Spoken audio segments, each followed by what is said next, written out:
Droit désormais, il fait mal. changer. Autant Faut sur le changer. côté droit que sur le côté gauche, c'est pas terminé. Avec le contre favorable. Nouveau contre favorable. Et la scène. Oh, le parade énorme. Oh la parade de Lily Champlain. C'est pas terminé. Le but énorme d'Ismail El Aoud. Une reprise de volée magnifique dans le petit filet suite à ce qui est juste magnifique. Out. Skips past a couple of challenges. Morocco still with the ball, and look at the space opening up here on the right hand side. Brilliant save from Sinaba. And the shot comes back in. Oh, what a strike that is. يا ولد العيب يا ولد العيب يلعب الكرة العرضية. الهجمة خطيرة جدا. انطلاقة في اليمين بالحسن وتصويبة قوية. يا يا يا يا يا يا يا يا يا يا الله الله الله الله الله الله الله الله الله. ها هم الأسود ها هم الأسود المتألقون المتجملون.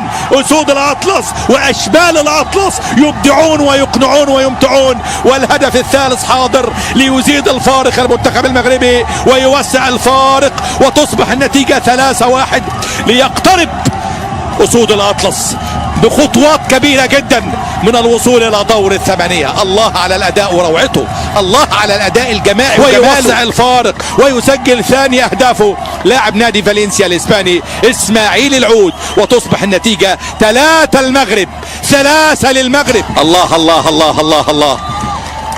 إنها المغرب يا سادة. إنها أكثر المنتخبات العربية تطورا في الفترة الأخيرة بصراحة.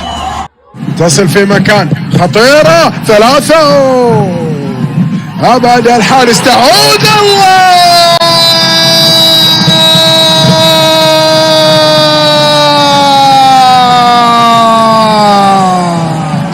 مزيان فنان ولا روعة ولا جيدة قوية تعانق مرمى مالي. شوف شوف شوف شوف شوف شوف شوف إسماعيل